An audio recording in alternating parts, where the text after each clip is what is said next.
statement, which goes more or less like this. This is a regularly scheduled meeting of the Princeton Zoning Board of Adjustment, which is being held on Wednesday, the 22nd of June, 2016, at 7:30 p.m. in the municipal complex.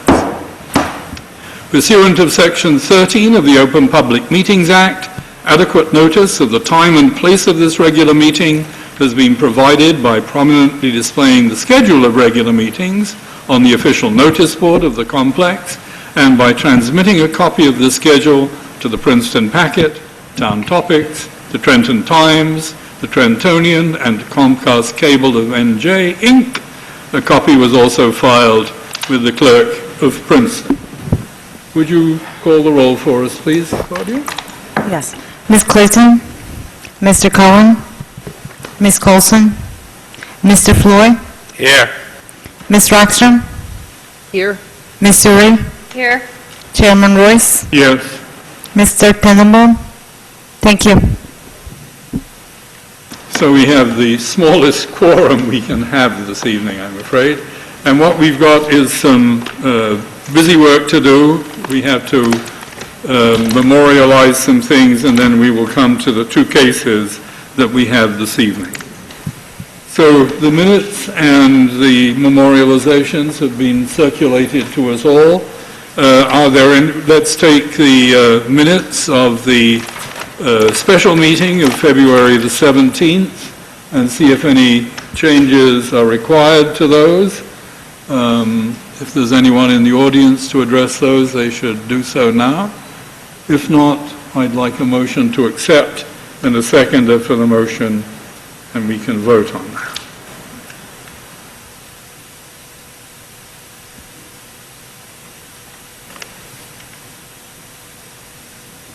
I'll make a motion to accept. We have a motion to accept. You're going to second? I'll second. Go second? Okay, we have a motion and a seconder. Ms. Rockstrom, Yes. Ms. Suri, Yes. Chairman Royce. Yes. Thank you.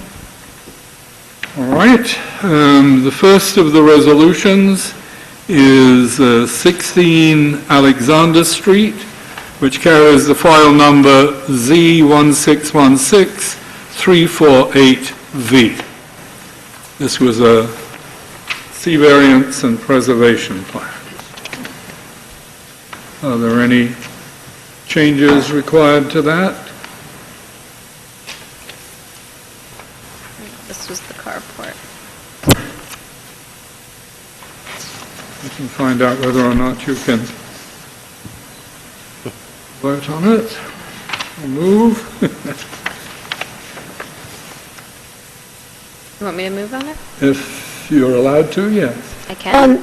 No, Ms. Suri, because you voted against it, so we need Oh, I someone did. Oh, Yeah. sorry, to move right. and second who voted in favor of it. I can't move on it. I move approval of 16 Alexander Street, please. So we have a motion.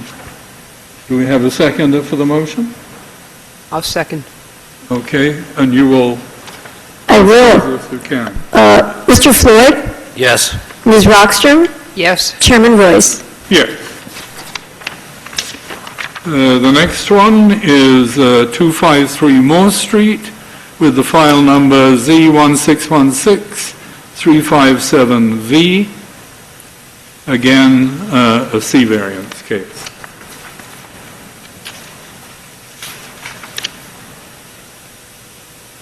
I did vote in favor of that, so I could. Sorry?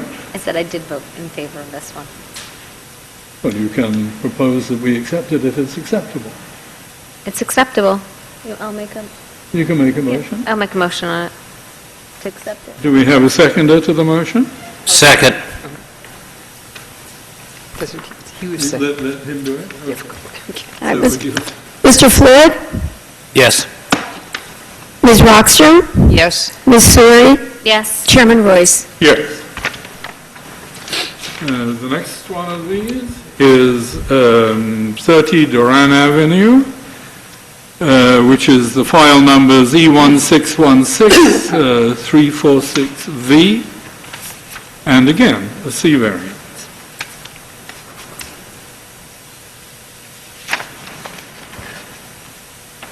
Any changes required or acceptable as presented?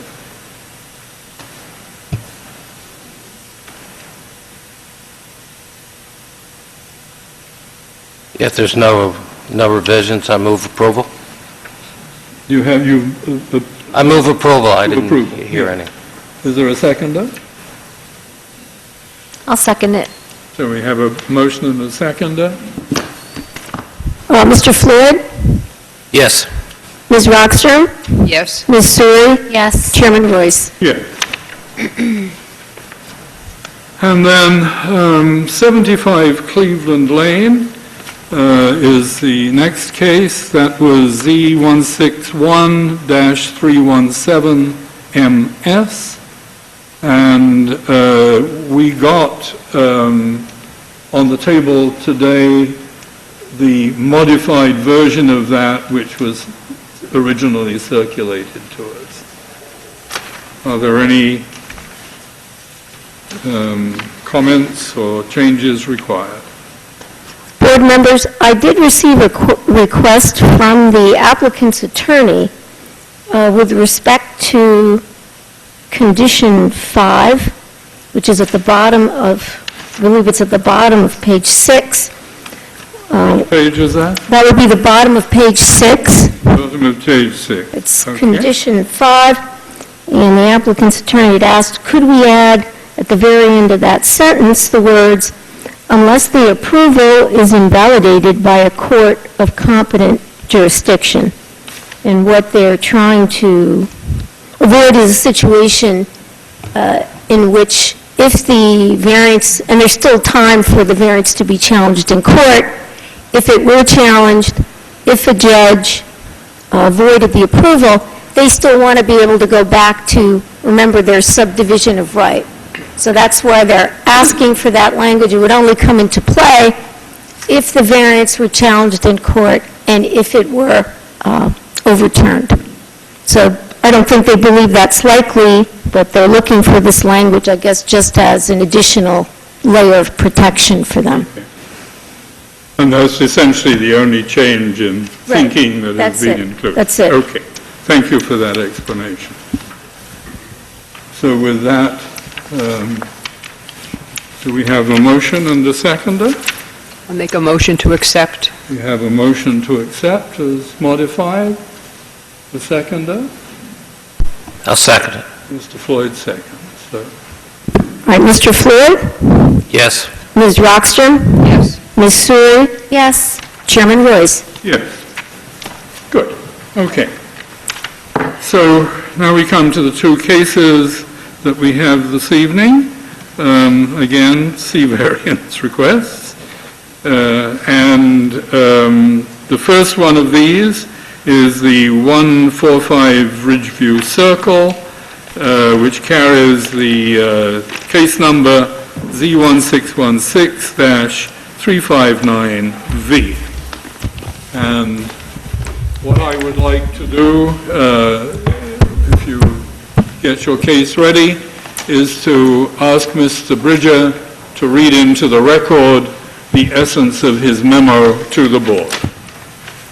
Would you be kind enough to be sworn in and do that for us, Mr. Bridger? Mr. Bridger, before I swear you in, I'll note for the record the noticing is in order and the board has jurisdiction, and we'll swear you in. Do you swear affirm your testimony this evening will be truthful? Yes, ma'am, I do. Good evening. The applicants, 87 Leavitt Lane LLC, are requesting a C1 variance and in the alternative a C2 to permit the construction of a new single-family house on a non-conforming lot. The lot does not meet the minimum depth requirement. Subject property is located within the R1 zone, is subject to the use and bulk regulations in accordance with sections 10B, 253, 255, and 246 of the former Princeton Township Land Use Ordinance. Existing single-family use is permitted as of right. Subject lot is non-complying with respect to the lot depth. The requirement's 200 feet. The depth along Ridgeview is 159.75 feet, and along Garrett Lane, it's 84.16 feet. The applicant has indicated that the existing single-family home will be demolished and a new structure will be constructed. The applicant should advise the board whether they approached any adjacent landowners to either purchase land or to make the subject lot, or offer the subject lot for sale. The applicant states that the new proposed single-family dwelling will comply with all the bulk requirements except for the lot depth. I note that the subject lot's a heavily wooded lot with mature forest trees. A large portion of the subject property, including the proposed house and driveway, is located within the C1 riparian zone, and the Department of Environmental Protection prohibits the removal of any trees within the riparian zone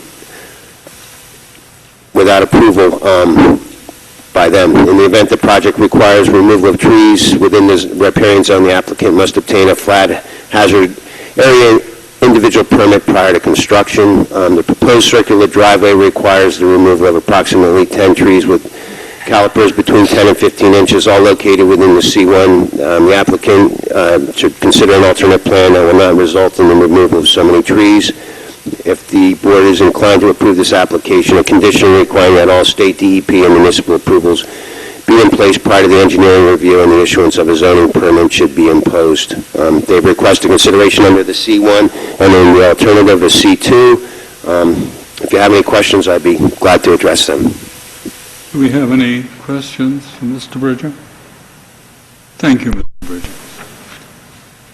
Do you want to stand there, or would you rather use the microphone at the desk? Okay. That's frequently a better microphone and more comfortable. Thank you. I appreciate that.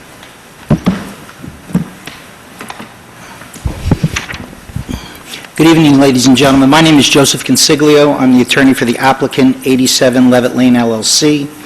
I have with me here tonight Tim Burton, who is the project engineer, who will be able to address the specifics of the application.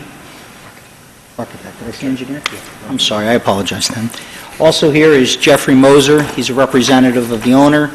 To the extent you have any questions regarding the project and the specifics of the project, he is also available to testify.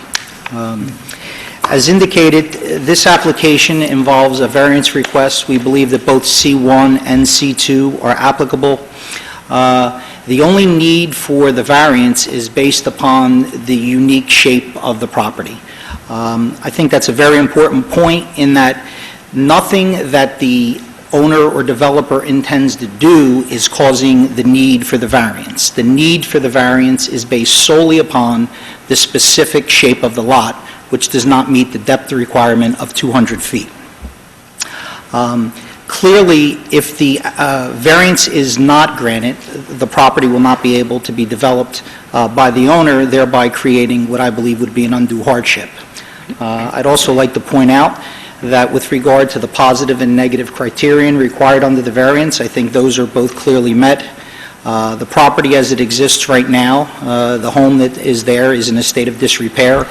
What the developer intends to do will clearly enhance and beautify both the community and the neighborhood. With regard to any negative criterion, there clearly is no substantial detriment. The developer intends to use the property as it's intended for residential use, and therefore the intent and purpose of the zoning plan will be met.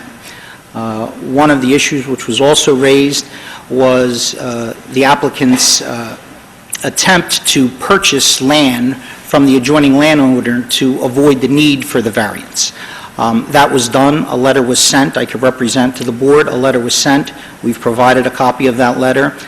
Subsequent to sending that letter, the representative from the applicant spoke with the adjoining homeowner and attempted to make that purchase. Unfortunately, those negotiations failed, but a good faith effort was made with regard to trying to avoid the need for the variance. So, and if necessary, Mr. Moser, who conducted those negotiations and sent the letter, is available to testify and confirm those facts if the board so wishes. With that said, I'd like to have Mr. Burton sworn in so that he can testify regarding the specifics of the application. Mr. Burton, do you swear or affirm your testimony this evening will be truthful? Yes. Thank you.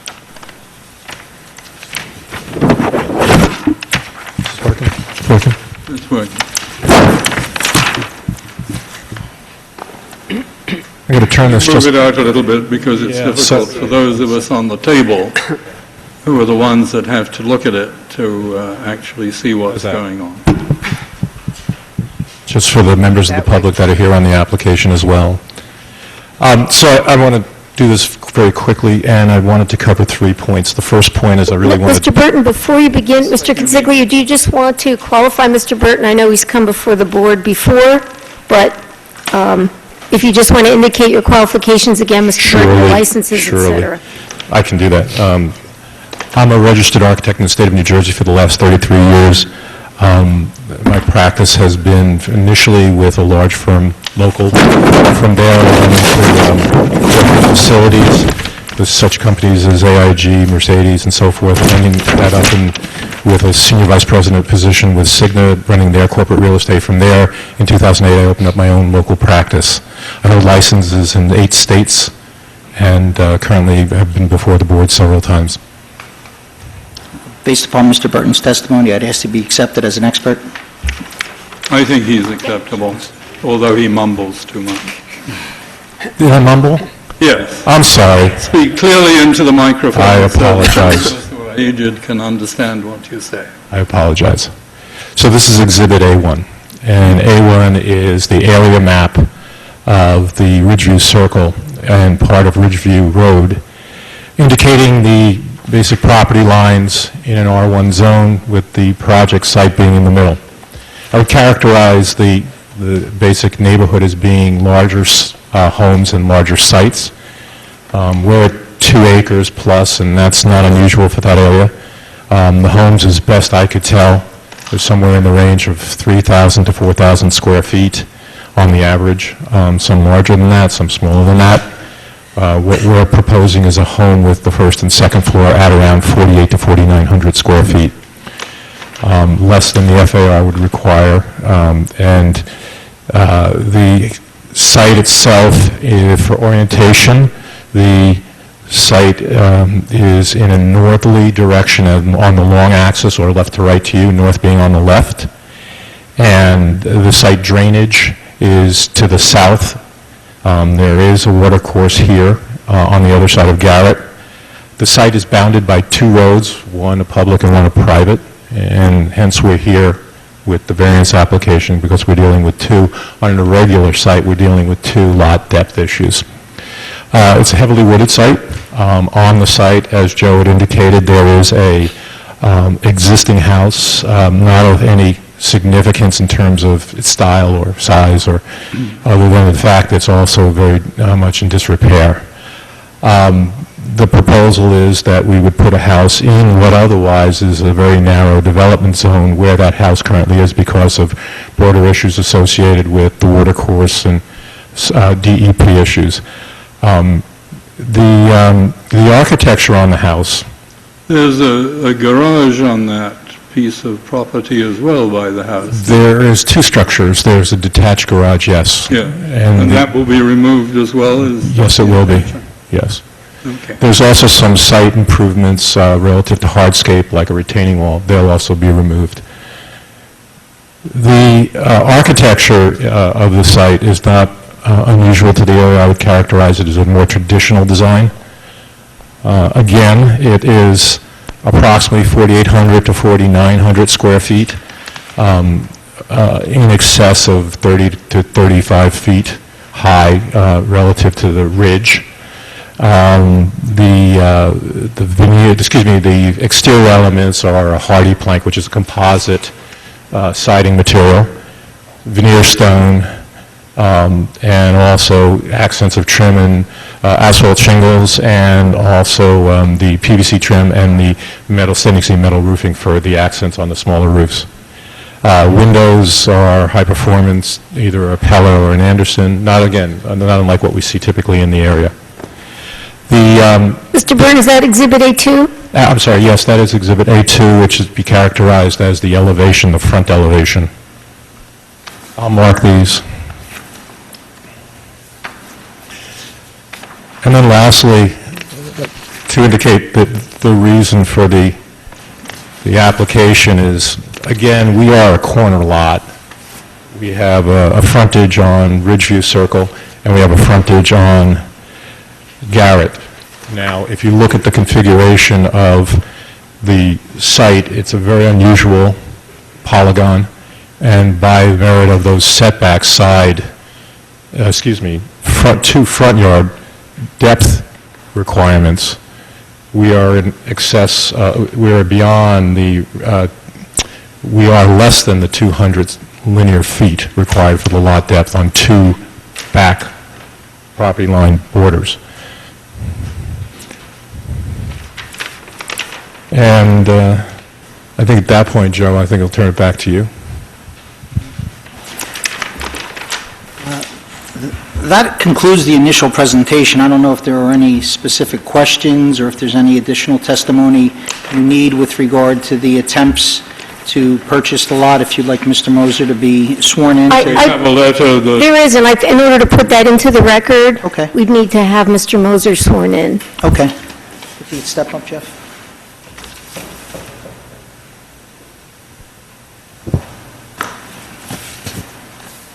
Mr. Moser, would you raise your right hand? Do you swear affirm your testimony this evening will be truthful?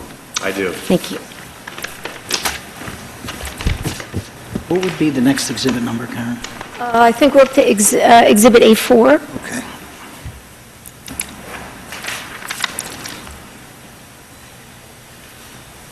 I'd ask that the letter that we had previously submitted be marked as A4. I'll provide you a copy so you're looking at the same thing.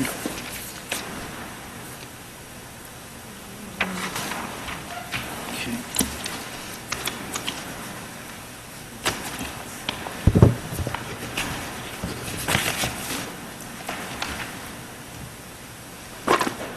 Mr. Moser, I'm showing you a letter which has been marked as Exhibit A4. Did you draft that letter, sir? Yes, I did. And did you I forward? think you both should use a microphone. We have to get a recorded transcript of what's going on. Can I use this? And if you talk into thin air, it doesn't get picked up by them or by me. Can Mr. Moser use this microphone? Yes, sir. That works? Okay. Yeah, it is. Thank you. Yes, this is a letter that I sent out. Okay. And could you please tell for the board what happened after sending that letter to the adjoining homeowner? Virginia Mason called me, and I discussed the possibility of purchasing a small piece of land from her in order to avoid the variance issue. And we discussed, negotiated cost associated with that, and discussed with her to give me a phone call back, and I hadn't heard from her ever since then. Mr. Consiglio, could Mr. Moser explain what's his relationship to the applicant? The applicant is an investor that I work with, and I act as a developer builder. Ms. Casey, if I can, what I have with me here as well, and I guess I could ask it to be marked as A5, I have an authorization form which has been executed by the applicant, the sole owner of the LLC, which authorizes Mr. Moser to speak on behalf of the applicant tonight and to make any decisions. So if I could present that to you as A5, please.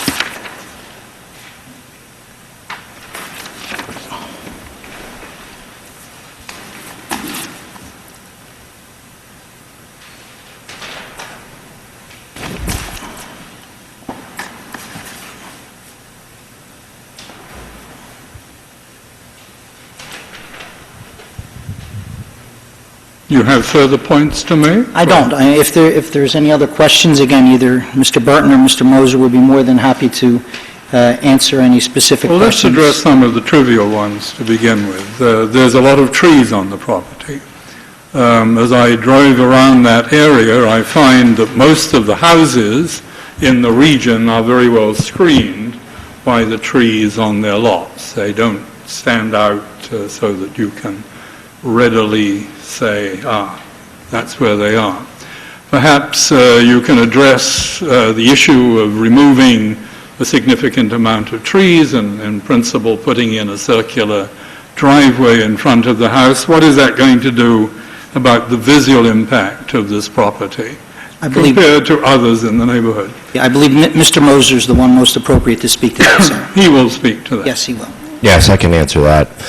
The intention, and I have had a meeting with Don Mayor Brown and Lorraine Konopka, town arborist, at the site, and we discussed the possibility of what trees we would remove, and she specifically made a request that I maintain a screen in the front of the property, and we fully intend to do that, to leave the trees in the front. We really plan on only removing trees that are going to impact the location of the new house. There are several trees right now that are dangerously overhanging the existing structure, and so the intention is to trim those back or remove those trees that are within the development footprint. So you're going to continue to use the existing driveway to get in behind the trees? Correct. And then the driveway will bifurcate and have a garage that is part of the house now, isn't that true? Correct. The garage will be connected, will be attached. Will be attached to the house. Yeah. And so the concept of a circular driveway, is that still included in your thinking? Or are you just going to go into the garage and back out? And I think that's what's been proposed at this point, but quite honestly, we do have to look at the DEP regulations and see what is going to be acceptable, what trees would be acceptable to be removed, and so I think the circular driveway at this point is not written in stone. Okay. Will the house be at the same angle, the new house, as the old house? No, it'll be at a slightly different angle. Slightly what, I'm sorry? It will be at a different angle. I think Tim can show it better. Indicated in red. Indicated in red is the old house, and that is, I would best guesstimate about 10 degrees off of the front line, whereas the proposed house is almost 60 degrees to that angle. And it goes more long ways as opposed to the axis of the existing house. So it's rotated, it's about 60 degrees from the existing house. If the angle is changed a little bit so the house is, I guess, closer to the road, would that reduce the need for some of the variance, some of the footage that you need? I'm not believing that it's a variance issue. I think what we're talking about is we've rotated the house to make the best use of the open area that currently exists between the house and the detached garage. So we've effectively rotated it towards the garage. And with regard to your specific question, the location of the house, the size of the house, has no bearing on the need for the variance. The variance is based solely upon the fact that the existing property depth does not meet the 200 feet requirement. We're well within all the set-off requirements. As a matter of fact, it's well back from the set-off requirements. It's simply based upon the rather unique and unusual shape of the lot that cuts back in at the back, that just simply does not meet the 200 feet. I think the board understands that, but we're also interested in the front yard setback, so that it is essentially I think I can shed some light on that. with what other houses in the area have. Now, I know that's not a fixed requirement in the township, but it has been for a long time in the borough, and I've got that sort of historic component. Well, so with regards to the front setback and your concern related to that, essentially, the setback is exactly the same as it was with the former home. So it's, the new home is turned so that you have a better view from the road, and it's facing the road more appropriately. But in terms of the building envelope, they're going to be in the exact same place. Okay. Now, one of the other issues that appeared to me to be associated with that area is that there's not a lot of stray light generated by people having exterior lighting around. And as 80% of the developed Western world suffers from light pollution, I wouldn't like to see you contribute to that. And so it has been the tradition of this board to say that where you need to put exterior lights, which you will need to do, their light source must not be visible on neighboring properties, and there must be no light spillage from those light sources over your property lines. And I think that in an area where people clearly have tried to resist having streetlights all over the place and so on, that is something that we would expect to condition any variance we might grant. I think that's easily achievable. I think if we put in, a normal coach light at the front entrance and coach lights at the garage entrance. If the coach lights don't shield the light source, they are not adequate. You need to illuminate the ground and not the sky. The way we've successfully dealt with this with the town in the past is the luminaire is concealed, and we use architectural lights where the facade is lit, but you I'm don't... sorry? The facade of the house is lit by... It's lit? The lights are in the ground lighting the face of the house, so that gives ambient light, which is reflected. But the intent is never to have you see the luminaire, the lamp of the light. So that is the way we're controlling light pollution, is that you're directly not seeing the lamp. It's the light you see at all for security That's purposes. the reflected light from the facade of Right. the building. Right. That's an unusual way to win friends and neighbors, but I suppose that's... It's also done primarily for security too. You drive up, the house has to be lit, it's wooded. And so instead of having the high coach lamp, which is, you have to worry about how the luminaire would be spilling to the neighbors or to the side properties, you have basically an ambient light at a ground level or up light on the facade.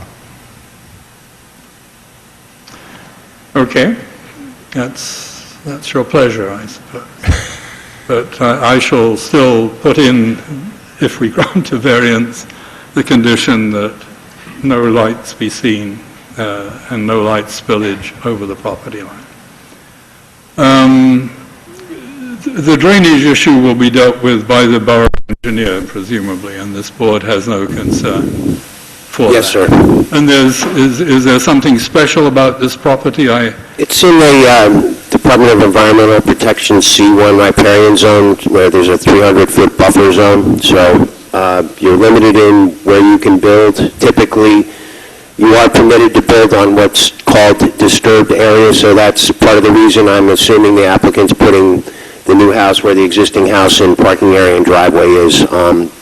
So they will let you do that, but they do look at the trees, and the tree removal has to be approved by the DEP. And there's no need for the board to make a mention of that in... Well, I would just say that the condition we suggested, that all DEP and, I forget the... Just acknowledge that condition. That all the DEP approvals on... Prior to engineering. And any municipal approvals, the arborist, it would all get caught up with the engineering review, plot plan review that Tim is familiar with. Good. We understand that, sir. Do other members of the board have any questions? Mr. Watt? I think, Mr. Floyd, you didn't. Do you want to? I don't have any questions, I just wanted to confirm that there would be a set of conditions, the lights, the maintaining of the screen, the DEP, and the... Let's see if there are members of the audience who wish to address this. Are there members of the audience who wish to address this case?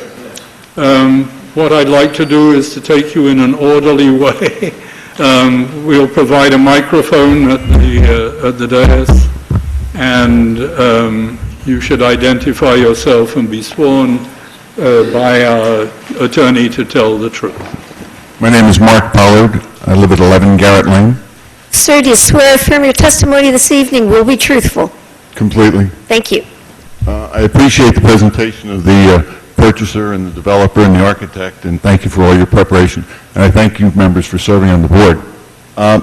The lot specifications were known when you bought the property. There's no reason to ask for a variance. You can build a house in the existing space. And as a homeowner that's abutting that property, that's what I would request that the zoning board considers. When they purchased the property, they knew the scope of what could be built on the property. That's what they should stay within. I understand you don't want to deal with the water runoff issue at this time? Is that correct? I'm sorry? There's a water runoff issue in that neighborhood. Do you want to talk about that? You should say what you want to say. Okay, the town has recently put in some road work and detention along Ridgeview Circle to accommodate runoff. There's an excess runoff on the ridge. there's no indication in the proposed development of any kind of detention basin to slow the water runoff since they're building a bigger house than what's there. And it's just something that should be considered. Okay. That's all I have. Thank you. Thank you.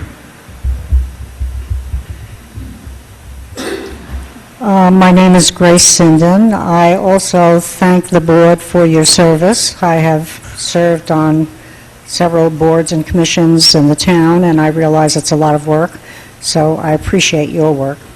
I live at 120 Ridgeview... You need to swear to be truthful. I'm sorry?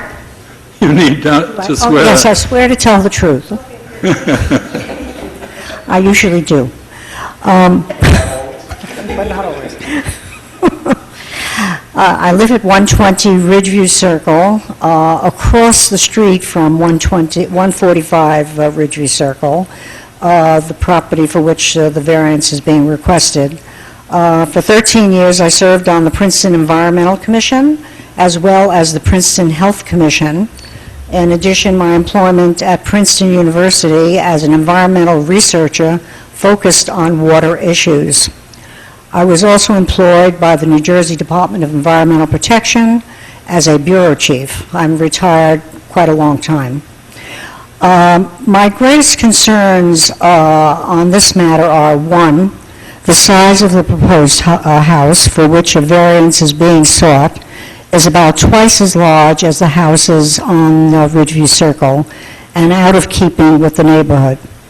Two, this is a request for a tear down on Ridgeview Circle, and there is concern that this variance, if granted, would set a precedent for other such cases, with many larger houses replacing smaller, less affordable ones for many. This issue is of concern in Princeton generally and is being acted on by our mayor and council by examining alternative zoning ordinances to stem this trend, for which they have hired a consulting firm. Three, the loss of very valuable trees often causes more water runoff, as we've discussed, flooding and soil erosion. This is one of our most serious concerns. Tomorrow night, there will be an educational meeting presented by the Princeton Shade Tree Commission on the ash tree borer, a very serious threat to thousands of ash trees in Princeton and elsewhere. Thus, we need to preserve as many of our trees as possible for the many benefits they give, not only in flood control, but in saving energy, in hot and cold weather, and in climate change control, etc. Four, in addition, the loss of trees will remove visual buffering as a much larger house than exists now at the property under discussion is built if a variance is granted. In particular, building a circular driveway would necessitate possibly removing more trees. Usually a circular driveway is necessary when there is a high traffic street and it is hard to get a car out of a driveway, so you want to be facing forward. Ridgeview Circle is hardly, mostly people who live there, who go there, and service people. So I wonder about the need for a circular driveway, especially if it means cutting down more trees. And that particular area has some very large trees that are important.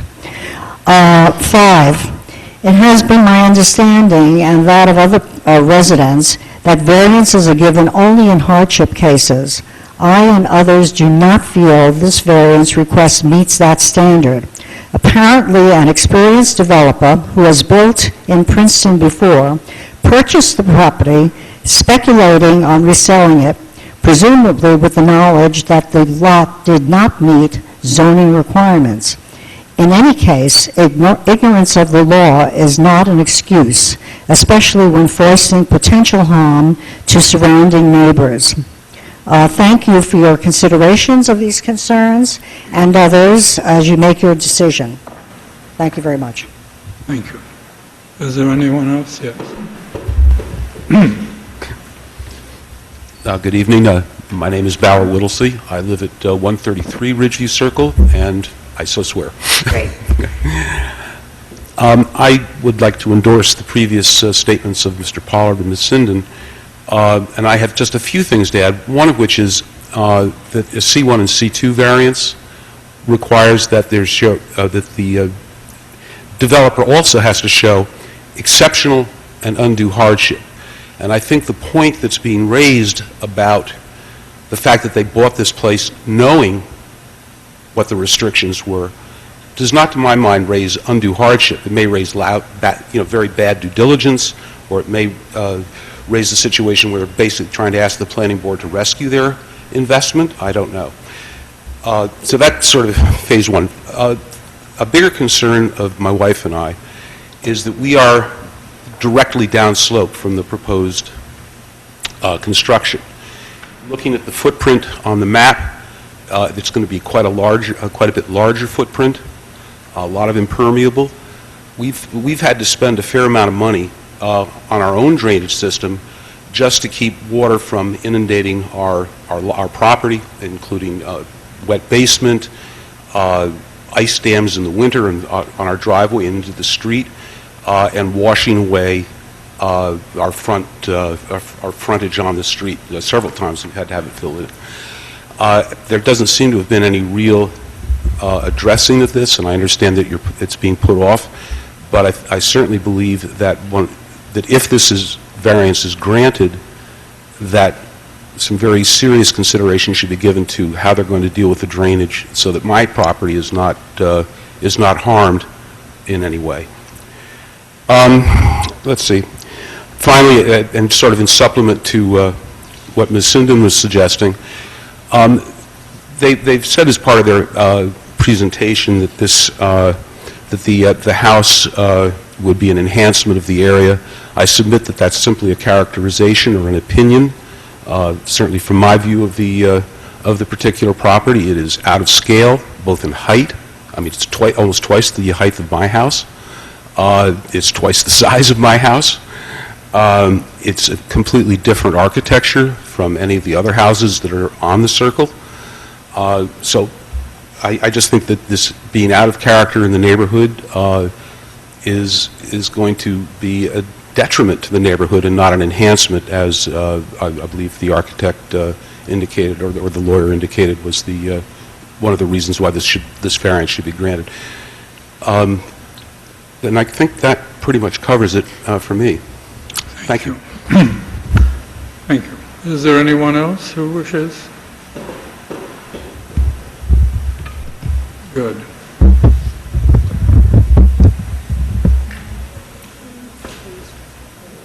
Mr. Consiglio, I don't know if you want to address, I think you're asking for either or both C1 and C2, and I don't know if you'd like to address the criteria for the C2, if that's what you're also seeking tonight. I think if you look at Mr. Bridger's memo, he kind of goes through the criteria and the purpose of zoning, et cetera.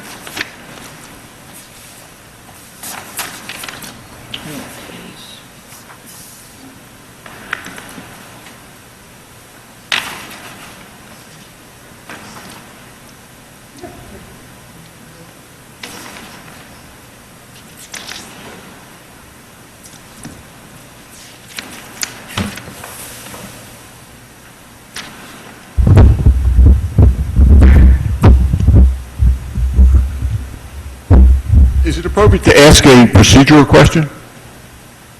You can at this instant, yes. If a variance was granted, what are our rights as neighbors to protest that and stop it? Well, as with any variance, you have a statutory time period, once the resolution is adopted, 45 days, to appeal it in Superior Court. In Superior Court? Okay, thank you.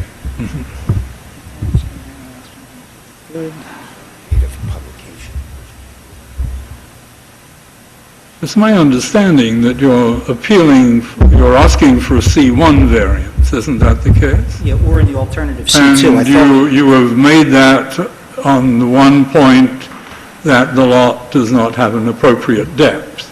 Yeah, based upon the unique shape of the lot. That's the issue. Okay. Well, yes, I mean, Well, the C1 I mean, I don't- variance I don't- requires both the uniqueness of the shape and the hardship issue. The C2 variance does not require Correct. hardship. That's why I'm asking, because tonight we hear the neighbors raising concerns that, for a variety of reasons, they don't feel it's a hardship, and I understand that you're proposing it on either basis, so I don't know if you wanted to speak to it tonight. All right, using Mr. Bridger's memo, I'll go through each one of the requirements. One, it has to relate to a specific piece of property. That clearly applies. It's referable to this specific piece of property. The purpose of the zoning would be advanced. Again, this is a residential piece of property, and we continue to use it as a residential piece of property. We do not believe that there would be substantial detriment to the public good. As I indicated before, the existing property as it stands is in a substantial state of disrepair, and it's our belief that this property would certainly enhance the area. The benefits of the deviation would substantially outweigh any detriment. Again, if the variance is not granted, the detriment to the applicant will be that he will not be able to develop the property. The application and what we're requesting has nothing to do with the proposed house or what's going to be developed there. The need for the variance is based solely upon the shape of the property. With regard to a couple of comments, and we certainly understand and respect the community and their concerns. Mr. Moser will certainly be a good neighbor in this process. But there are a couple of points that I think need to be stated in response to some of the comments. It's my understanding that the trees are certainly an issue, but for every tree that comes down, I believe 2 have to be planted.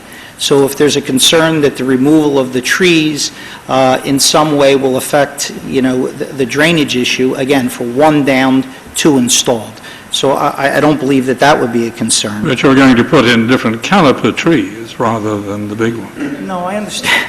So, I mean, I understand the point you're making, I can count as well, but their effect is not going to be the same as the tree you've taken down. I understand your For point, sir. 100 years, perhaps. Yeah, and we fully intend to work with the DEP and the arborist to address the tree issue.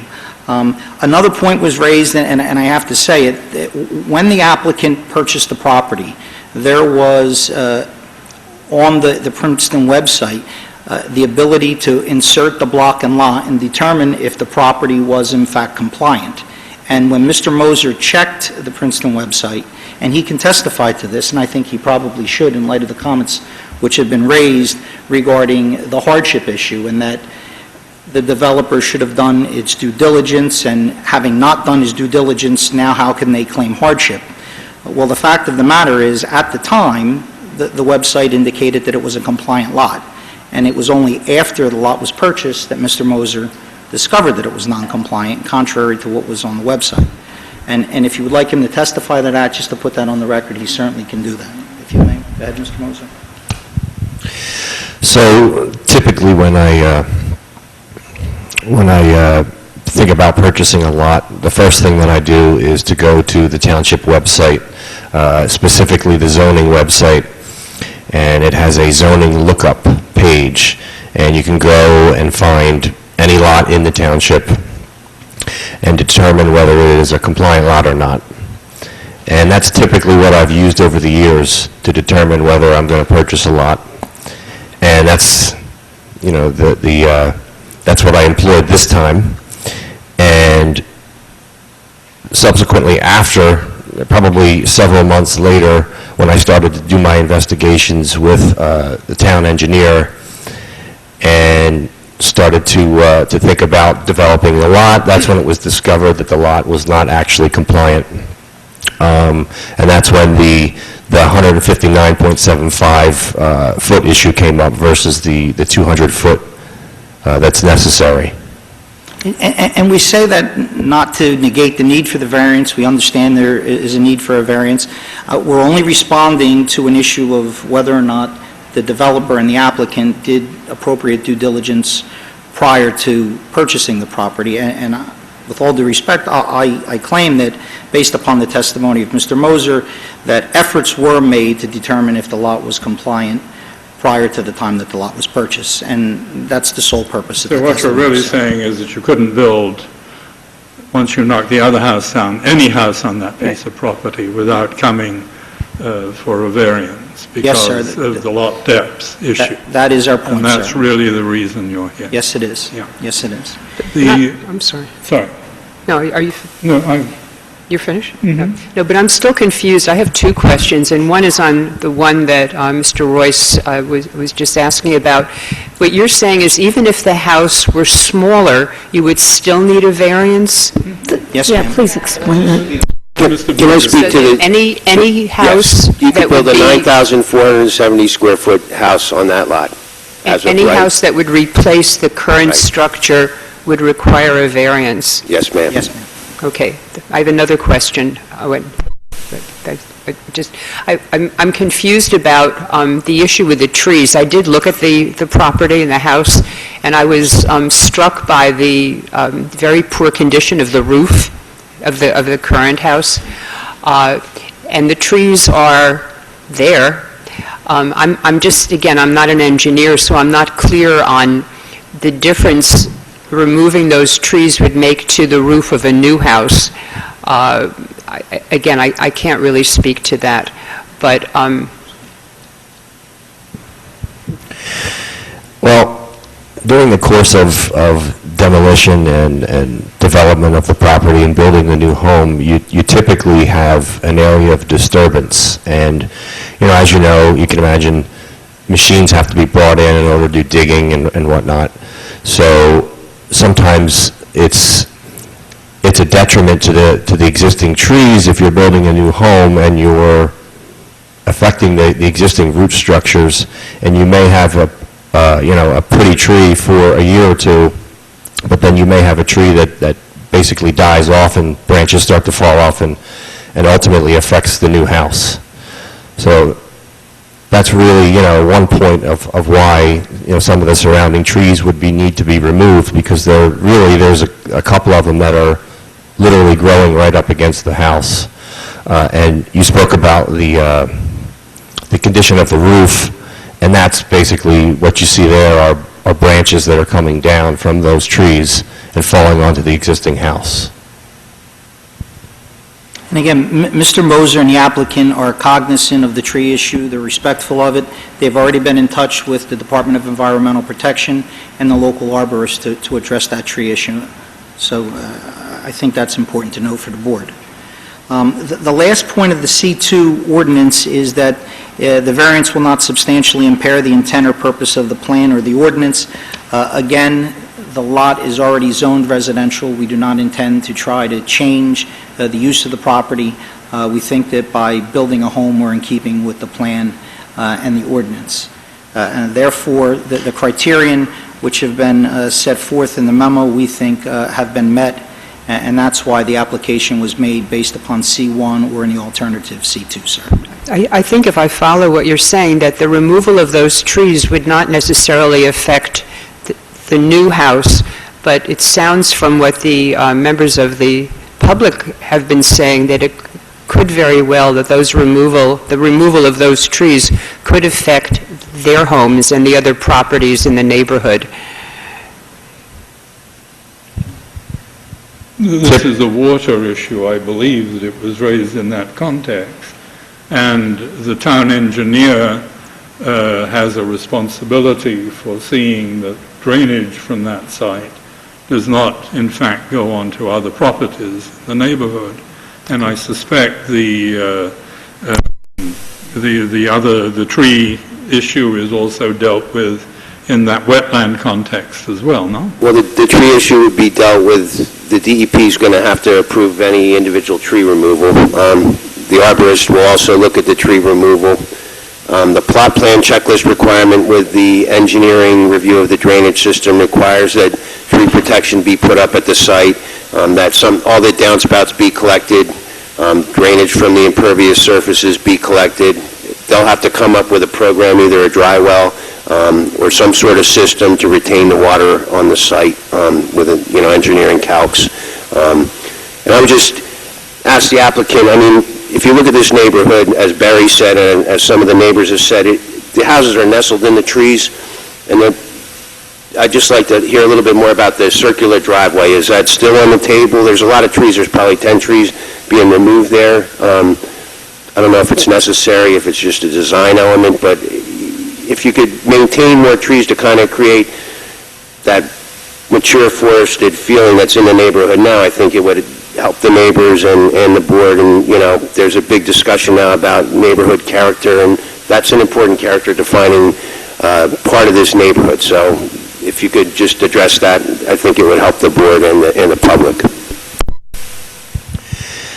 Yeah, I understand the surrounding neighbors' concerns, and, you know, I fully support what they have to say about that, and I think that at this point, yes, we're not, it's not a design that we're married to at this point, and we're definitely willing to forego the circular driveway at this point. If we can save some trees, I don't think it's a necessary design point. It's an aesthetic thing, but it's not necessary.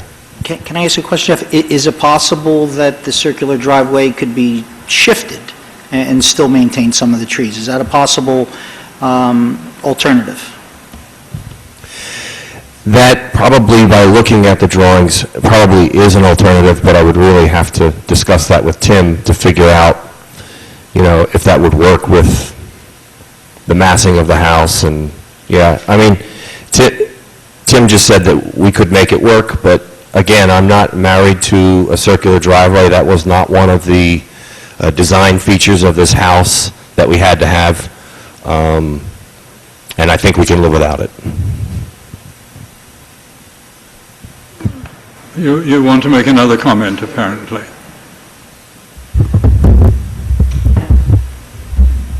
I appreciate the comments about building the house. Even a bigger house could be built without a variance, but a renovation could be done without any variance. Is that correct? So I would consider the builder to think about a renovation and maintaining the integrity of the lot and the spacing. I mean, theoretically, an addition could be built without a variance, just as the new house doesn't require any variances either.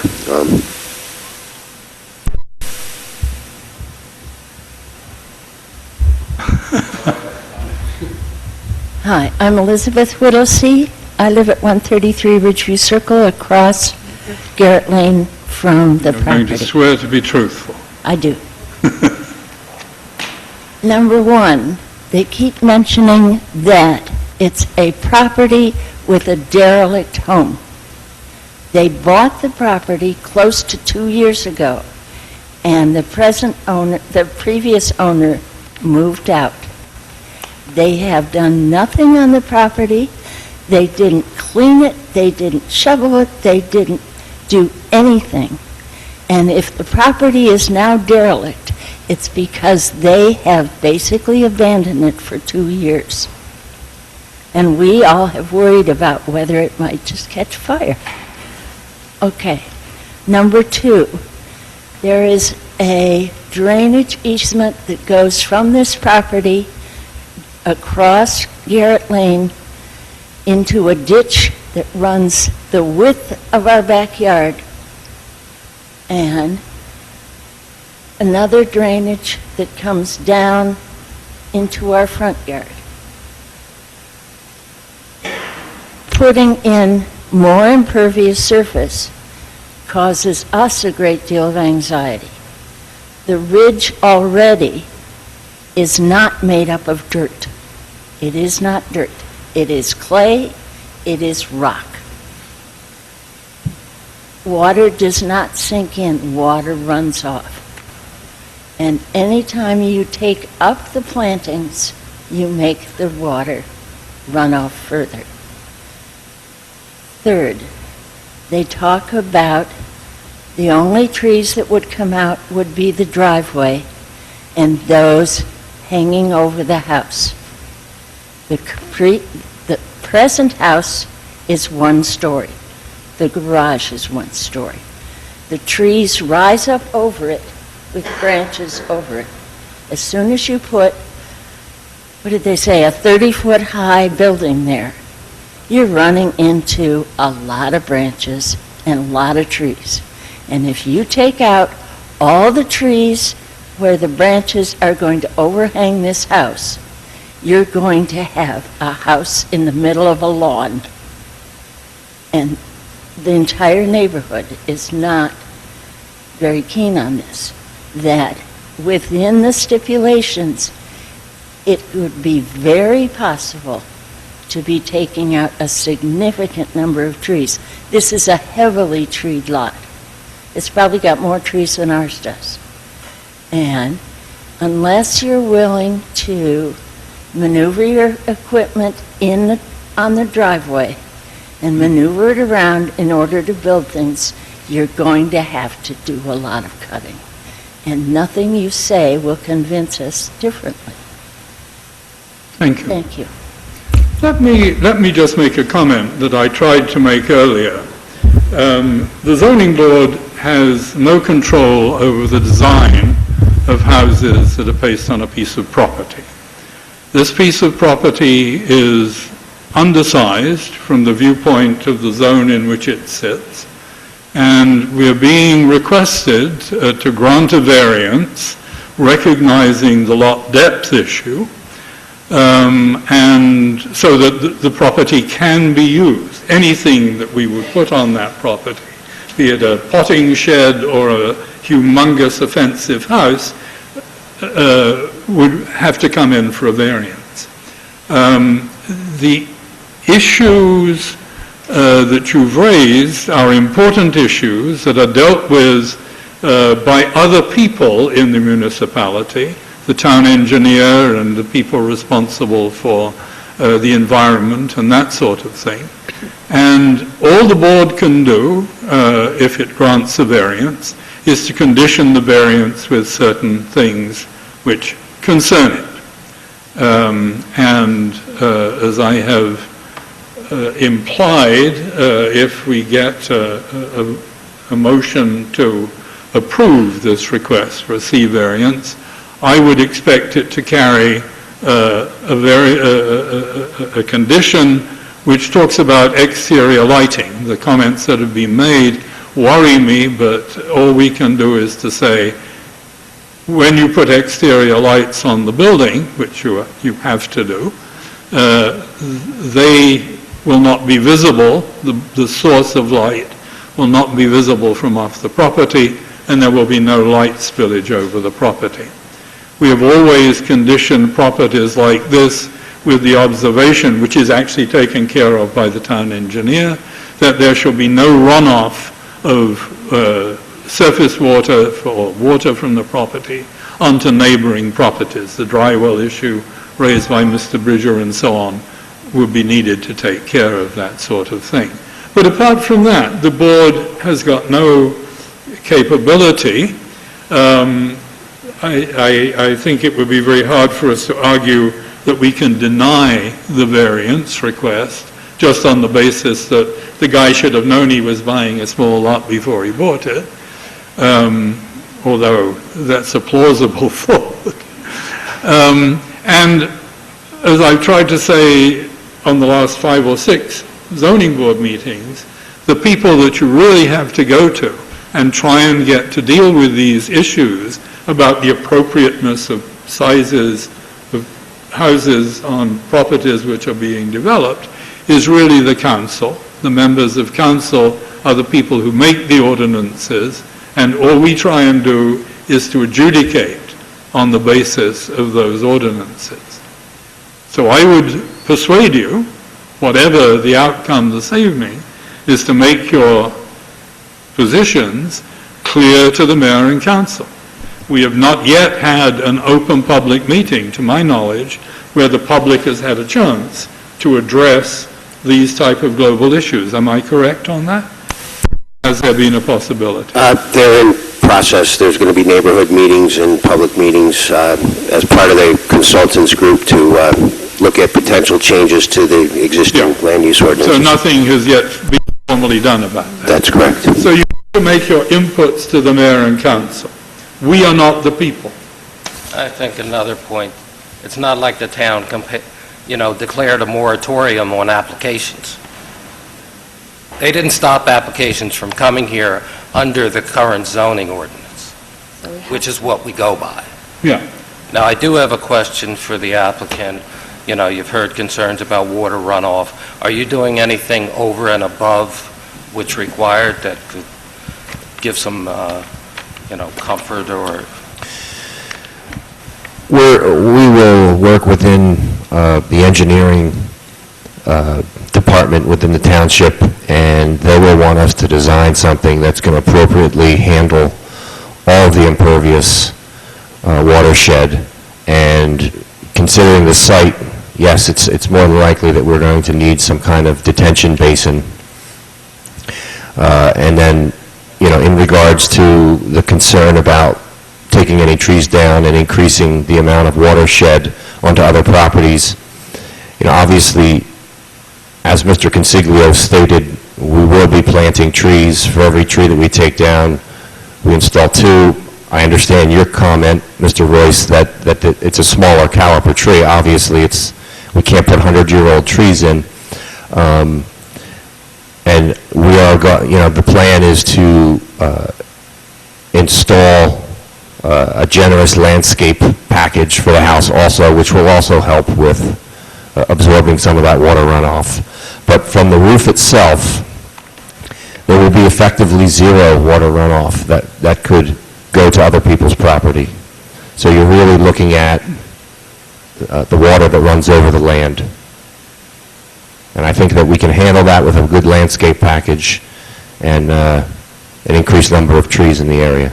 The house has a septic system, is that right, rather than being coupled to a town sewer? No, it is attached to the town sewer. It is coupled to a town sewer? Yes. Okay. So altering the size of the house won't have any effect from that viewpoint? No. No. Good. Okay. One last point from each of you, and then I'd like to call this to closure. I think we've heard all of the things we can hear. This is a question of sequence of process. What if a variance is granted and it is found that the water issue really cannot be ameliorated to stem water runoff, which later affects other neighbors? It seems to me that's a worrisome situation, because then the applicant has a legal go-ahead. What happens in between?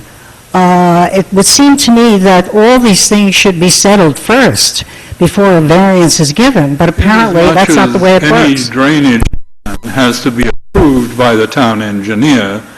They are indeed dealt with before building, in a sense, has started. Okay, so that is one of your that would be one of the most important conditions. That's one of the conditions for a building permit. Okay, and it is related very much to the trees. The trees and the flooding really are the primary issue. We can talk about whether it's out of character for the neighborhood and other societal issues, but physical issues that affect people financially as well as otherwise, environmentally, really are the heart of the matter.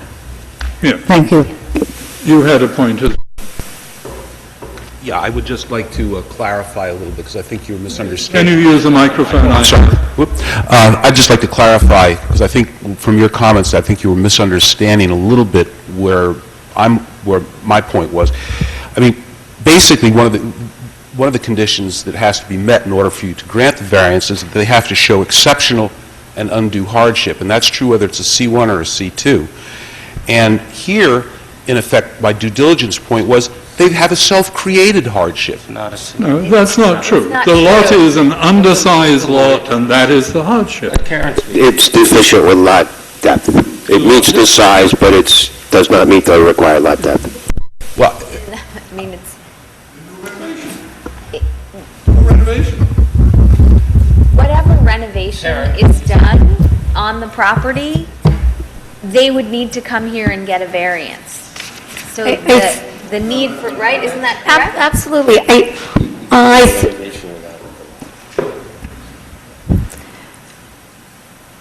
think for those in the public, I think you probably already know that the board is still operating under two sets of zoning ordinances, one for the borough, one for the township. In the township, even if the lot was created prior to zoning, once you take the house down, even if the house is in, terrible condition, once you take the house down, you must now come to this board for a variance for any bulk standard that doesn't comply. In this case, it's the lot depth. So for this applicant, whether they were going to build a house the same size, one story, very similar square footage, they still have to come back in and get a variance for lot depth. So that's why you heard tonight people say, but whatever it is, we have to come in for a variance. As far as conditions go, the board usually conditions variances, and usually these are the hardship variances, but as Mr. Bridger noted in his memo, if it's a C2 variance, you actually don't have to demonstrate a hardship. All you have to demonstrate is that it's a better zoning alternative for the property, and also that it's not going to cause a substantial detriment. So the negative part, the negative impacts, you always must show there's no substantial detriment. But that's the difference between a C1, due to the shape of the lot, it's a hardship because it cannot be developed if you don't get the variance. So in this case, the house comes down, they have to have a variance to put anything in its place. Doesn't matter what kind of house, they have to have a variance. The only way they wouldn't need a variance is if it's simply renovated, put a new roof and change things. The board routinely imposes conditions on these variances if they're approved. No exterior light, must comply with all municipal drainage requirements, must have the municipal engineer review the plans, sign off on them, comply with the requirements of the municipal arborist. In this case, they also have to comply with NJDEP requirements for tree removal. And I think if I heard the applicant correctly, I don't know if the board would make it a condition, but the applicant has also said they will no longer be seeking a circular driveway. Yes. So I'm not sure if that's helpful, but that ordinarily would be the conditions the board would put on the application, if it's granted. And I would suggest that they consider renovation. No variance needed. We were notified, there's a reason we're notified as the continuous properties. And it can't be for all the reasons that you can't do anything. You can do things. Yes, they have the right to do a renovation, they have the right to knock it down and build a new one. They have either right. But I went to visit the property, and it is in, gross disrepair. And so the other option would be that they would continue to let it just sit like that and not do anything, right? And our hands are tied in terms of our ability to consider the design. And I understand that it's a big house and that the footprint might be different. We are able to put some conditions in place to address some of the concerns that you have. I do think the trees are beautiful, and the area was really, it's lovely. And I think it is really nice that you don't see the houses from the street.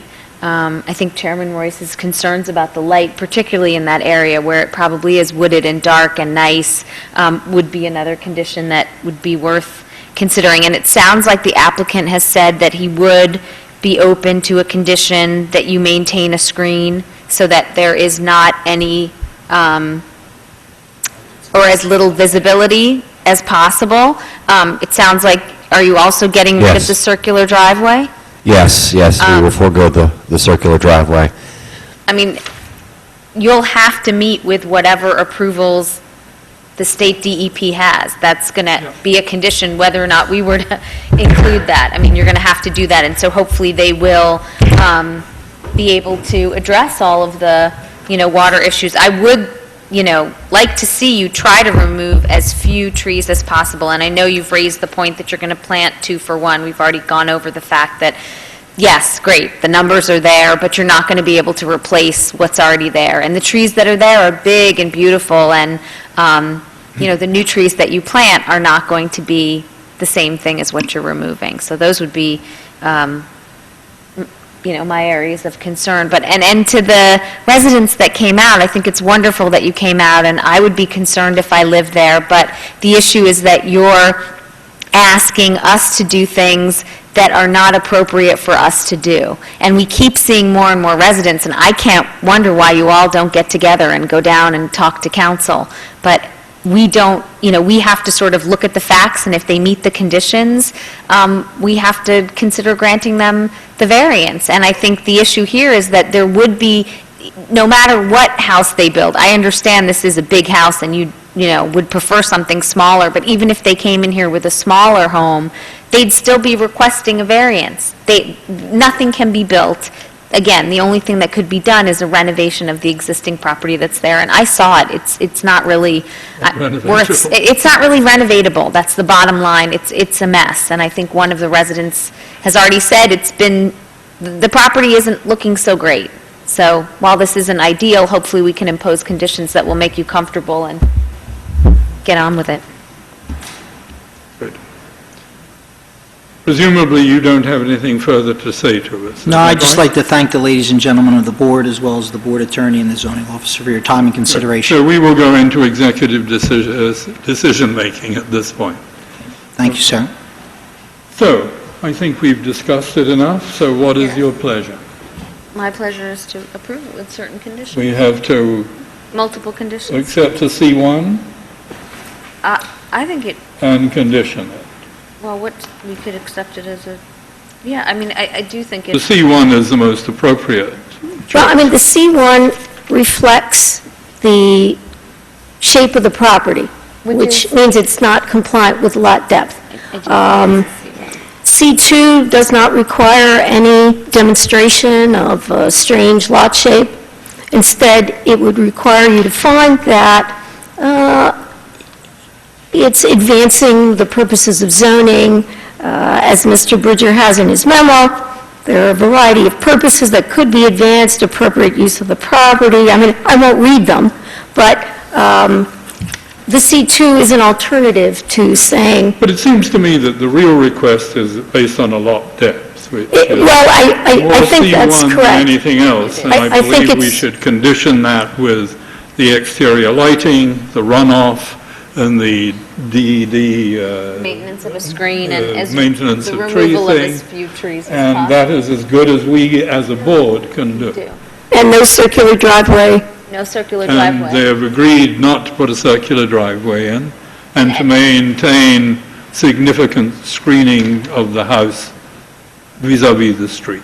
And we probably don't need to include a specific condition for the DEP, but we probably... We should just mention it as a matter of something that was... I would actually recommend that it be a condition. The staff has suggested that, and certainly the applicant has acknowledged that they have to have Put it in this approval, so I would include that as a Yeah. condition. Okay, put it in. Okay. So do we have a motion then? Have you made a motion? It's my understanding that you've done that. Is that right? I have made a motion. So you've moved. I've moved, I mean... Do we have a seconder for the motion? I'll second it. So we have a motion and a seconder. Can you call the roll, please? Mr. Floyd? Yes. Ms. Rockstrom? No. Ms. Zuri? Yes. Chairman Royce? Sorry, yes. Ms. Zuri? Yes. Thank you, it's approved. Okay. Thank you. Thank you. Where are we? Have a nice evening. So we have the last case of today, which is 731 Leavitt Lane. That carries a number, if I can find it somewhere. 73. No, I found the number of the house, but I haven't found the number of the case. Oh, I'm not sure it's on, It's not on there, I don't... we don't, Here, it's over here. oh, all right, yes. So the case number for this one is Z1616-327 V. And I see Mr. Tarr is already begun. So, Mr. Tarr, what I'd like is to get Mr. Bridger just to give us the essence of his memo for the record. And Mr. Bridger, I'll just... And we're going to get a slideshow, the canonical 3 slides. Yeah, 3 slides. I'll note for the record that the noticing is in order and the board has jurisdiction. Thank you, Karen. 73 Leavitt Lane LLC is the owner. RB Homes is the applicant. They are seeking a C1 hardship variance to request a non-conforming lot. Lot does not meet the required lot area to construct a single-family home. The property is located in this R7 zoning district, subject to the use and bulk regulations in accordance with 10B 253, 255, and 246. Subject lot is non-complying with respect to the required 10,000 square foot lot area. The existing lot is 9,000 square feet. The existing single-family dwelling will be demolished and a new structure will be constructed. The applicant should advise the board as whether they have contacted any adjoining landowners inquiring if they wish to buy the subject lot or sell a portion of the other lot to create a complying lot. Applicant indicates the new single-family dwelling will comply with all the applicable bulk requirements. They requested the C1 consideration for lot area variance. The requirement is 10,000. The existing is 9,000. It's 1,000 square feet deficient. I would be glad to answer any questions you might have. Do we have any questions for Mr. Bridger?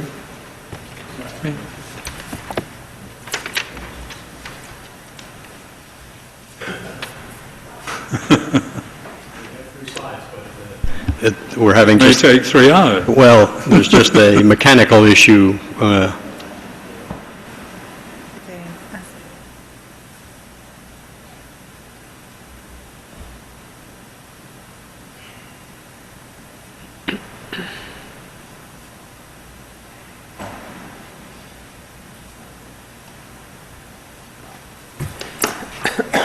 Do you know why the computer isn't functioning? It is? We have nothing here and Yeah, nothing here. the computer turned off while we were waiting, so it just needs to Reboot, okay. reboot. Oh, I see. Okay.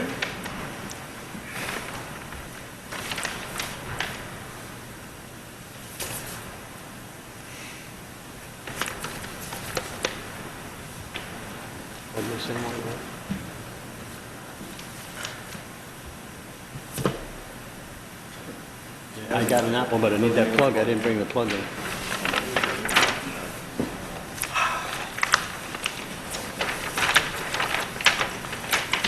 Are you going to show us anything that wasn't on your paper? We might go to the hard copy any moment. Daniel, let's use the hard copy paper. Let's just...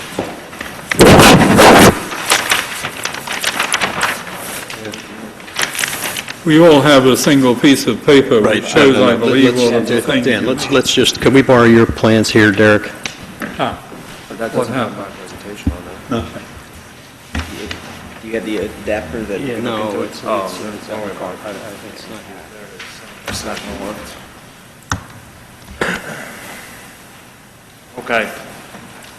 So anyhow, why don't you talk So, I on the basis apologize. of your S1 document that was circulated? The computer tells it's configuring Windows. There's something going on in there that's wasting your time. So let's go to the hard copy paper, and Daniel will speak to that. Could Mr. Barsky and I be sworn? Absolutely. Gentlemen, do you swear from your testimony this evening will be truthful? I do. Would you like to use a board, or do you want the board just to refer to their paper copies? I don't even know if that's really necessary. I'll just hold it up while I'm speaking. So my PowerPoint was only 3 slides. This property is located on 73 Leavitt. Basically, my first slide was a picture of the tax map of the whole block, and we took an average of how many lots were undersized. So 68% of the lots on that block are undersized, including 73 Leavitt. The next slide showed the bulk requirements that are on the chart on the site plan. And it shows that the only variance we're seeking is for lot area. 10,890 square feet is required, and the lot only has 9,000 square feet. And to also prove hardship, there was a picture of the two lots to the left and to the right. To the left of 73 Leavitt, the lot is undersized, and, excuse me, the lot to the right of 73 Leavitt. From the front? Yeah, if you're facing 73 Leavitt, the lot is undersized, and the lot to the left does conform. However, the amount of feet needed to make 73 Leavitt conforming to be able to purchase from the neighbor would violate side yard setbacks on their structures. So that would make them non-conforming. So there was no relief to be able to purchase properties from either neighbor. Majority of the lots in the neighborhood are undersized. And without a variance relief, we would not be able to build a new home. So that's it. Again, I apologize for computer problems. So this is a borough property, if I am right, is it, or? Township. It's in the borough? Township. No, it's in the township. Okay. So then I guess the front yard setback would be something I'd like you to talk about. There is sort of a mean setback, which is fairly consistent for houses to the south of your property. Those are the original houses in the area, or most of them are. Like so many other neighborhoods, we looked at the old deeds, and there's an old deed restriction of a 35-foot required setback. I noticed on the survey of the existing house, it's set back 34.9 feet. So it violates the setback by a few feet itself. But we're committed to holding the house back at the same... You'll hold it back to the 35 feet, which is the same as the other houses because they're all deed restricted to be at that depth, 35 feet. Well, the properties have got a deed restriction. Yes. So okay. we're bound to do it by private restriction, and therefore we'll do it. Mr. Tarr, are we using any of these paper documents as exhibits, or just take Mr. Barsky's testimony? We certainly looked at the variance plan, which is sheet 1 of the submitted set. All right. And I've just referenced the boundary and topographic survey, which is S1, for purposes of establishing that the existing home is set back 34.9 feet. Okay. So, as was discussed during the last hearing and has been discussed by you many times, this is a lot area variance. The owner is not able to make it into a conforming lot. I think he misspoke. The lot requirement is 10,000 feet, and he has 9,000. And Mr. Bridger's memo I noticed there's a shed shown in the rear of the property. Is that shed? The lot is 9,000 square feet. Right. And the required is 10,890. Okay, so there's a typo here, so he stated it correctly. But in any event, we cannot buy land so as to make it conform. Sure. And that's the hardship. If he can't get enough land, then he couldn't build a home, and he'd be out of luck. So that's the way It seems to me that the house that's on there already is the best conditioned house I've seen for a long time. It is well kept. Yes, it's a shame to knock it down. Well, we've been through this many times. It's obviously a very small home. The rooms are small. People today, don't necessarily want to buy those homes. Depends on their age and how many children. Of course, but younger Depends on families. how much money they have. Yeah. Come on. But the fact is that they're not as appealing. I mean, there's a market for a small house, but there's more profit in a big house. Let's not even go there. Okay.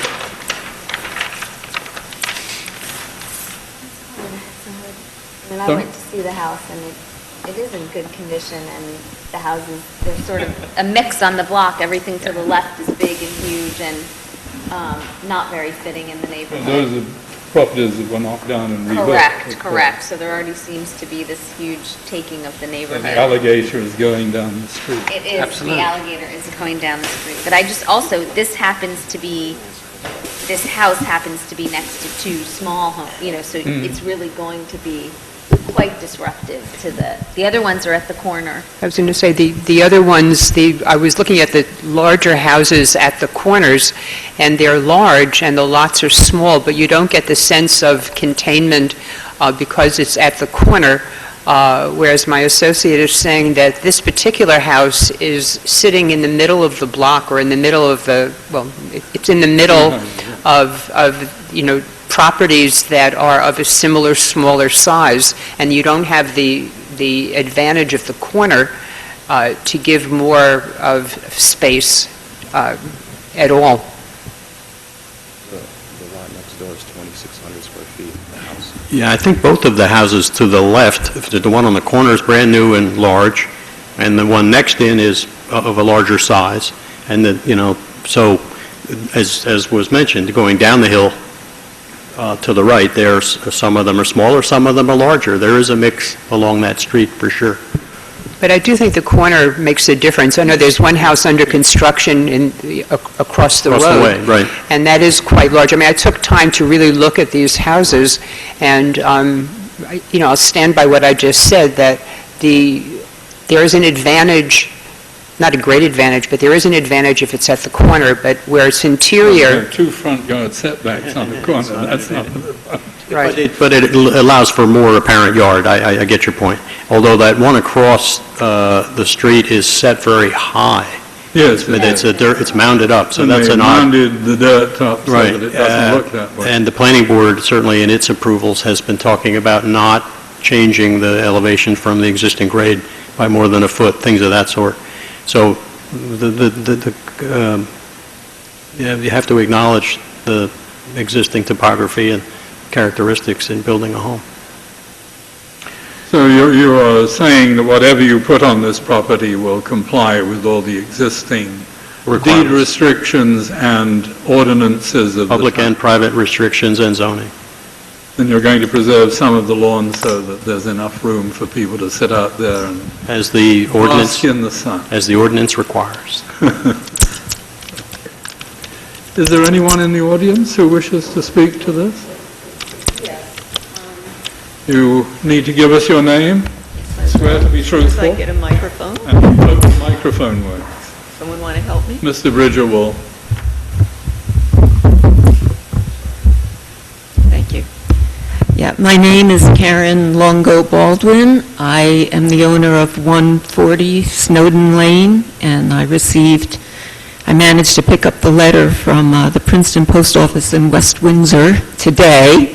I think one way to make sure neighbors don't get any information is to send it certified, because then you must be home, and then you must make the trip to West Windsor between 10 a.m. and 4 p.m. For people who work, this is a major hardship.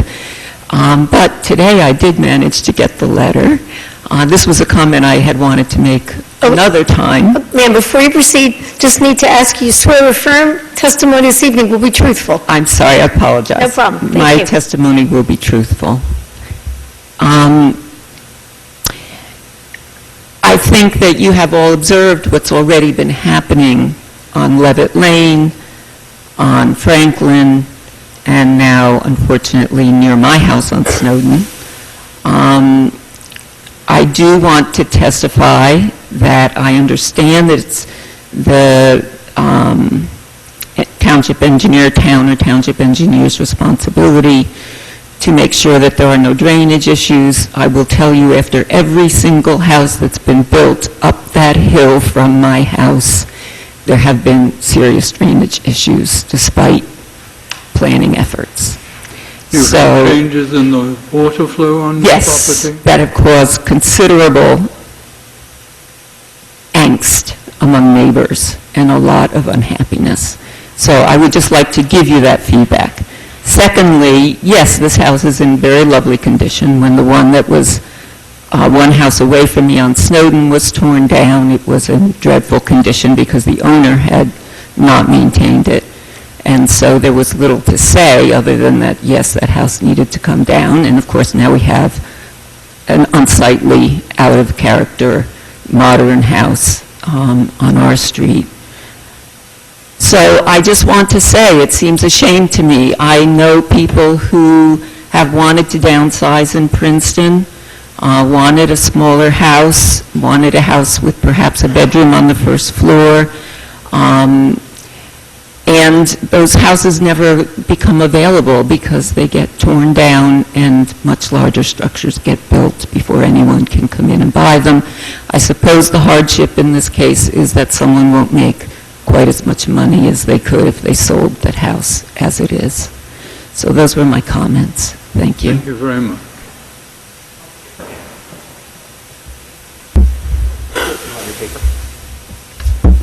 You'll have to give us your name and then swear to be truthful. Of course. So my name is Anthony Giannotti. I own the property at 69 Leavitt Lane, adjacent to this property of mention, and I swear that my testimony will be the truth. Thank you. So like I said, I own the property. If you're facing 73 Leavitt, I own directly to the right.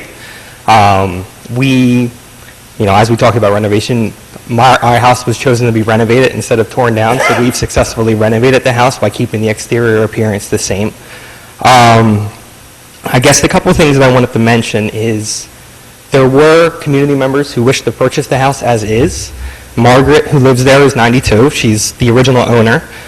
She's lived there her whole life, and the house is immaculate. The basement's immaculate. The foundation is immaculate. So there were 2 or 3 community members that did wish to purchase the house but were outbid, which is fair. There was an open market, so it was fair, but there is interest.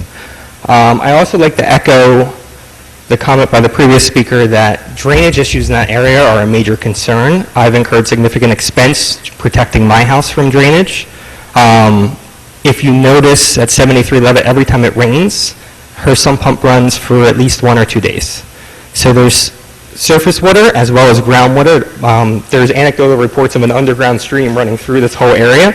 I can tell you that my house will take on water. We've successfully mitigated a lot of the issues, but every time there is something that happens upstream, there are serious changes to the entire neighborhood. And so that was the only thing. And then, yes, and then I guess I like to go on record that I know it's part of the ordinance, and I know it's not the purview of this board, but I would like to have the council reconsider the ability to increase the floor area ratio. The parameter is 25%. They're asking for a variance to go from 9,000 to 10,000, but it doesn't change the area of the lot, so you shouldn't be able to take the 10,000 into account and increase the floor area ratio to 29%. And I understand that's not, that's ordinance, that's part of the law. I want to clarify that, Mr. Bridger. I'm assuming you're speaking about the proportional floor area calculation? Yes, sir. They were able to use the 10,000 square foot instead of the 9,000 square foot. No, it's a formula that you subtract the existing lot from the required lot, and it does bump the FAR up. Right, and, exactly. That was introduced at the end of the year. This board had suggested that council consider removing that, and they chose not to, but your point is well taken, and I appreciate your concerns. Yeah, just because it's a proportional number, right? So.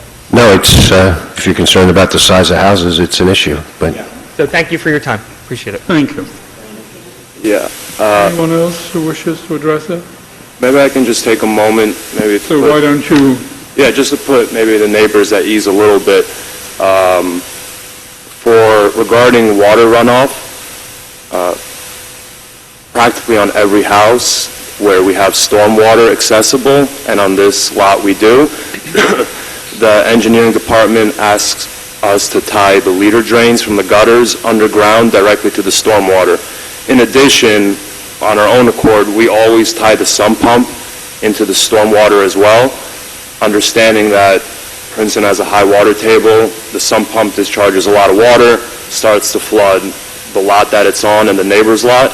So in this instance, since there is access to stormwater drainage, we will be tying in gutters and sump pump will be tied in underground, and 99% of the time, neighbors come back to me at the end and say that the water problem is actually better. Perhaps there's one or two circumstances, like the person who built on the corner on Leavitt, who did bring it up very, very high, but that's not our intent here. We're going to maintain approximately the grade that it is right now, and then tie in almost everything else underground. What about vehicle parking? A garage is sort of as part of the new house? We haven't designed the home yet, so I'm not quite certain, but... Well, I was just thinking from the viewpoint of front yard and side yard setback requirements on a parking place. Yeah, the garage will be attached and will comply with all the zoning requirements. Yeah. Only you've got this, I don't know what your deed restriction does, but you've got a big front yard setback, and that would mean you can't park a car in front of the property, so... It has to do with the structure. Yeah. Parking in the front yard has been an issue around town, but that's not... But that also is something we need to comply with, and we will, with parking setbacks. The garage would have to be set back to 35 feet, just as the house would. Yes, that's right. That's right. May I, if I may, just make a comment regarding that? I can't hear what you're saying, sorry. Is the microphone? It's on, you just have to talk into it. Okay, there we go. Thank you. My house has no garage. A lot of houses in that neighborhood have no garage.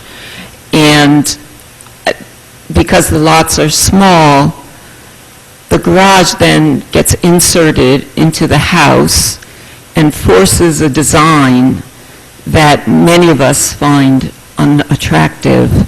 And so trying to build these larger houses on these small lots and provide the garage that people expect today really results in a great change to the neighborhood and a very unpleasant look. Well, I understand that, but front yard parking is also considered by some people to be unpleasant, and it's formally forbidden. Well, I don't park my car in the front yard. I have a driveway. I do not have a garage. Yes, that's fine. One of the things that the governing body did do in last December was to take away an exemption or credit that it had previously allowed for garages. So we're talking about FAR, the floor area, size, and so forth. If one wants to have a garage, in the old days you could have a 240 square foot credit or exemption. That's been removed, and so all of the garage is part of the FAR of the home. So if you want to have a garage, you're not going to have a bedroom or a den or some other feature that you might have had. And that was the governing body's decision, and everybody has to live by it now. Good. I assume that the exterior lighting condition which this board normally applies will be put on any variance we would grant. Quite acceptable. And again, I think that's particularly important when we have a fairly high density of housing. Yes. So no visible light source, no light spillage over the property line. The borough engineer will make sure your drainage plans are okay, and then that's basically it, I think. Yes, sir. Air conditioning, noise and placement of air conditioners. You haven't thought of that, but that, I guess, is a building permit issue. The AC units have to also fall within the setbacks, so the units themselves cannot be outside the setback, so they can't be right on the property line next to somebody else's home. That's what I... And all the units we use are Energy Star, the high-efficiency units, so they're one of the quietest units that basically you can buy, because they're brand new and they're Energy Star. Otherwise, about location, until we design a home, I don't really know, but Derek reviews to make sure that they're not violating any ordinances. Good. Do you have any questions for the applicant? Okay, so do you want to make a final comment, or shall we just go straight into executive I think session? we're finished. Thank you. It seems straightforward on the basis of what we're constrained to do. Yeah, it's just, It's unfortunate because I do think it's going to have a big impact on it. It's going to be a big house in between these two homes. Yep. And I mean, there's nothing, I'm just saying, it almost seems like at some point we should deny one of these so that a case goes up and... Are we on the record? I can't hear, sorry. Oh, sorry. We were not on the record. But we are. We were basically worrying about the altering of sizes of houses when there really is a need for houses of about the size of the one on the existing property, but that's nothing to do with the C variance. So, do I have a motion with conditions? I move approval as a C variance, C1, excuse me, and with the conditions, you might want to put on a lighting that not spill over. Lighting, I to think, the- and drainage is taken care of by the engineer, and if there is a storm sewer, then that's actually rather good. And it sounds like there's a restriction on the deed, but we could mention that, right? That 30 they from we, are agreeing up to... 35 feet as well from you, yeah. I think that should be mentioned. Does there... Sorry, did you? Apologize for not bringing this up earlier. Could I guess, request another condition, is that there are I believe three, if not four, large trees on the property that probably will need to be taken down as part of the construction of the house, which I understand. My request would be to replant with trees that have the potential to grow to a similar height as the trees that are being taken down instead of typical understory or shrub-like trees. That would be a condition before the board. Thank you. So we're happy to do that, and that's actually already a tree replacement ordinance. And the arborist in town, she wants specific species of trees, like the type that we took down, to replant similar types, and ones that can grow to the same capacity. So we're happy to add that as a condition. So we'll even put though that is as a condition that you've agreed to, yeah. And usually we work with neighbors too when we get to that point to see, if they have a preference on location. If a lot of times it doesn't matter to us, so. Yeah. I do that on our own, but. Good. Okay, so we have a motion, a second to the motion. You going to second it, or are you going to second it? I choose not to in general. You choose not to second motions in general? Yeah, I think that you guys should make the decisions, and then I can vote. I'll second it. Okay, so we have a motion and a seconder. Would you call the roll then, please? Mr. Floyd? Yes. Ms. Rockstrom? Yes. Ms. Suri? Yes. Chairman Royce? Yes. Thank you, it's approved. Okay. And don't forget, the neighboring houses are close, and when you're building, dust, dirt, and noise are a problem. Yeah. And those three trees are in the setback, so they aren't going to be disturbed. They're on the I far looked side. at them, I thought the trees were okay. Yeah, always. Whether I know the answer or not is another question. Well, I may have to ask the lawyer at some point, so... All right. Let's say we don't approve one of these. Chairman Royce? Chairman? I need to end the meeting. Please. The meeting Thank is you. formally closed.